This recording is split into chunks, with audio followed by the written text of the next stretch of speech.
On New at 10 tonight, 4 in 10 high schoolers experience feelings of sadness and hopelessness. And sadly, all signs point to those numbers increasing.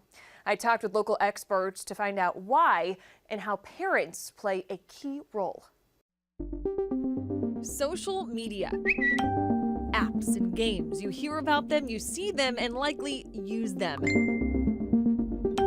And they're hard to put down. But do you really know how they affect your child? That's why it's made, to keep you addicted, kind of addicted to that app and stay on it as long as you can and get more usage out of it. And kids are feeding that addiction, many times without you even knowing. Rick Floyd is with Greenville County Schools Information Security. He spent most of his career in law enforcement, where he retired from Greenville City Police, specializing in internet crimes. Probably the longest time they were without a cell phone is while they're at school.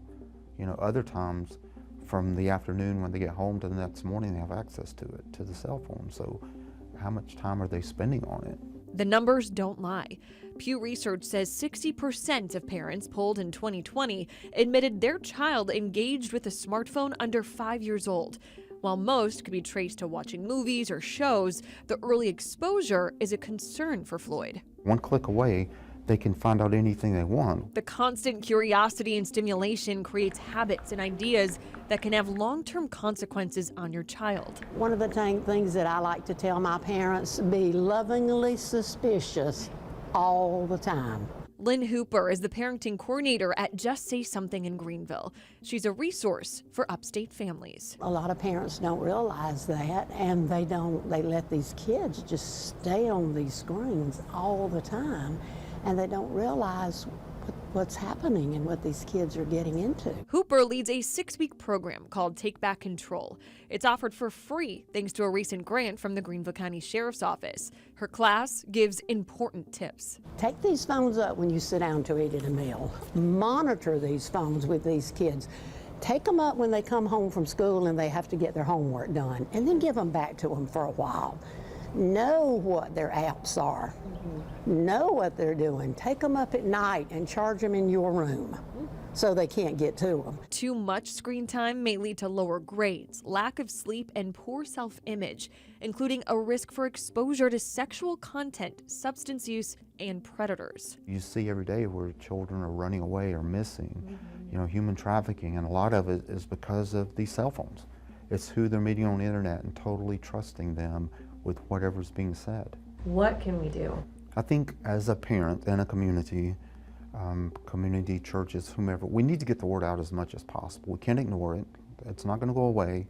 Kids are going to make mistakes, and we're giving the devices, as a parent, giving young children devices, expecting them to make the right choices, and then you get mad at them for making the bad choices, but they're going to. Floyd facilitates that discussion for both teens and parents. He hosts presentations throughout the school district and churches to start that conversation. Billy Joe Coleman agrees. I've talked to these students, I talked to my own children about making sure that they stay safe on the internet, making sure that what they put out there is always going to come back to them. Your digital footprint is something that will follow you for the rest of your life. Floyd just got done talking to Mrs. Coleman's 5th grade class about the do's and don'ts of internet safety. Mrs. Coleman even took some of the safety tips home. I used to collect my phones for my kids at night until they got a little bit older, and then they would have them. But monitoring their devices, getting into their apps, having their passwords. Both Floyd and Hooper believe being a present parent and showing you care and accept your child can make all the difference. You could be saving yourself or someone else. And there are many ways to monitor your child's phone activity. Gab, Bark, and Disney Circle, just a few options suggested by Floyd. Now, meanwhile, a big step in protecting children just became law here in South Carolina. It's called Gavin's Law. The bill sponsored by Representative Brandon Guffey of York County. His 17-year-old son, Gavin, took his life last year after Guffey says a stranger reached out to Gavin on social media, got intimate photos of him, and tried to extort him for money.